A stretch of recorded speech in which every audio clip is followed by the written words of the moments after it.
Howdy, folks. We're back with another episode of our 2023 Season Leader Spotlights, and I'm here with the first of our novice competitors. We're here with the novice saddle bronc riding leader, Jaret Cooper. Jaret, you had an awesome season. You won nearly $20,000, which would have put you in the mix for the saddle bronc riding event itself. Talk about your season, how things went, and what it feels like to bring home that amount of money in the novice. Yeah, felt pretty good. The whole season had its ups and downs. I went through a couple rough patches, had a couple uh good goes there. It was long, hard season, good competition. All those boys are riding pretty good this year. Couldn't really I don't think I'd be sitting where I am without my dad either. He drives me every weekend, puts in all the hours, pays for a lot of stuff, helps me out pretty good. So big thanks to him.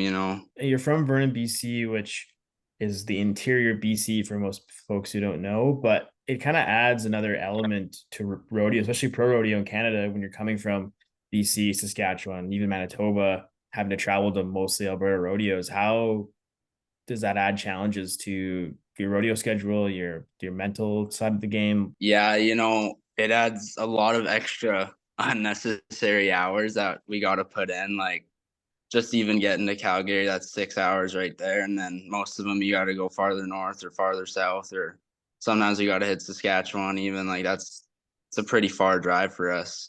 And it takes a lot of time and money to get everywhere. So what's your driving factor? What keeps you motivated on those drives, say to Morris or Kennedy, or where you basically got to drive across two provinces to get to one rodeo? Yeah, my dad, like he's really great about helping me with that. He'll pull all-nighters. If he sees me sleeping, he won't even ask me to drive. He'll just keep hauling, and I'm pretty grateful for that. Some of those longer ones we're hitting like foremost, and then we're going up to Kispiox, Northwest BC. That's a good 14-hour drive at least. So I help as much as I can with him, but he's a tank. He just hauls it for me. Well, for those who don't know, your dad is his name's Tim Cooper of Tim Cooper Custom Hats, and you guys also run the Cowboys Choice here in Vernon. Aside from him, or do you have any other guys you travel with, or is it just kind of you and your dad hitting the road? Mostly just me and my dad. My mom came with me a couple weekends, but she's real busy back home. My dad, he's also busy, but he makes sacrifices and comes with me, so I'm real grateful for that. Well, and who would be some of your influences coming from BC? I know kind of Jake Watson led the saddle bronc riding charge for you guys, but who over the years kind of influenced you to head down the path of saddle bronc riding? Well, originally it was Clay Elliott. I went to Okay, his yeah. bunch of his clinics. He's actually the Elliots are the ones who got us started in rodeo. So yeah, Clay was a big help in getting me on the bronc riding trail. And then yeah, there's always Tyrell Roberts and Jake Watson. They're great guys to look up to too. You won your hometown rodeo, I guess we could call it, in Armstrong this year. Yeah.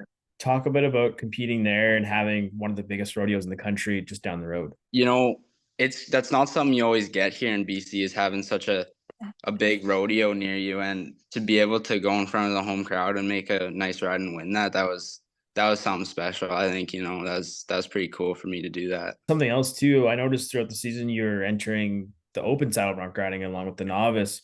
What made you decide you were ready to take that step, or kind of what led you to make that decision to enter the open as well? We're just trying to test the waters out this year, see if I'm kind of ready to make that step. And I got piled a couple times, but sometimes it went pretty good for me and I made some nice rides. So I think that might be the move next play, is just to head her open, or next year, I mean. One thing I wanted to touch on, going back to the amount of money you won this year, you've already won the amount that that took to win Canada last year, pretty much. I think it was like 22,000 or 20,000.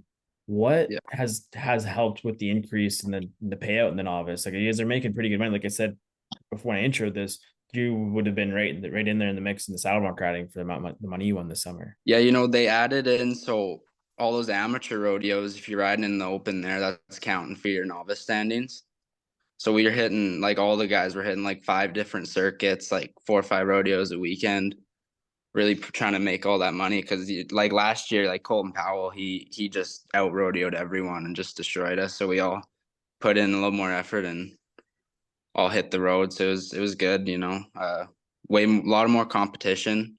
A little difficult trying to enter your rodeos though when you're on 5 different websites, but it's nice to have that much money for the novice. Heading into CFR Red Deer, kind of what's your game plan? How are you approaching this year?